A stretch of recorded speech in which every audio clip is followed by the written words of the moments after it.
কে ধনী হবে আর কে গরিব হবে সে সিদ্ধান্ত একমাত্র আল্লাহর পক্ষ থেকেই আসে। তবে চেষ্টাটা সবাইকেই করতে হবে, কারণ আল্লাহ নিজেই কোরআনে বলেছেন, আল্লাহ কোনো জাতির ভাগ্য পরিবর্তন করেন না যতক্ষণ পর্যন্ত না তারা নিজেরা নিজেদের ভাগ্য পরিবর্তন করে। নাম্বার 1, ব্যবসা করুন। ধনী হতে হলে অবশ্যই ব্যবসা করতে হবে।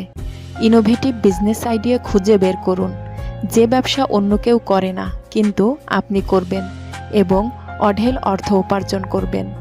নাম্বার 2, মাথাটাকে কাজে লাগান। শুধু শারীরিক পরিশ্রম দিয়ে হবে না, মাথা খাটান। নতুন বা বিশেষ কিছু খুঁজে বের করুন, মানুষকে তাক লাগিয়ে দিন।